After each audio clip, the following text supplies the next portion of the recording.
ഇതാണ് അത്തപ്പൂ കേട്ടോ. ഇത് അങ്ങനെ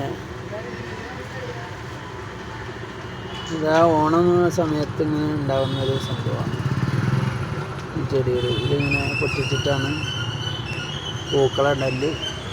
ഇപ്പം പിന്നെ പൂക്കളൊക്കെ വാങ്ങാൻ കിട്ടുന്ന കാരണം ആരും പൊട്ടിക്കാനങ്ങനെ നടക്കാറില്ല. ഇത് നമ്മളെ ടെറസിൻ്റെ മേലെ ഉണ്ടാക്കിയതാണ്. നമ്മൾ കൊണ്ട് നട്ടതൊന്നുമല്ല, വെറുതെ അങ്ങനെ ഉണ്ടായിരിക്കുന്നത്. ഓണത്തിൻ്റെ സമയമായി കഴിഞ്ഞാൽ ഇത് എല്ലായിടത്തും ഉണ്ടാവും. ഇത് തുമ്പപ്പൂ പോലത്തെ ഒരു ചെറിയൊരു പൂവാണ്. ഇതെല്ലാവർക്കും അറിയാം. അത് ഇപ്പോൾ കണ്ടപ്പോൾ ഒന്ന് കൗതുകം തോന്നി, അപ്പോൾ ഒന്ന് എടുത്തതാണ്. ഓക്കെ.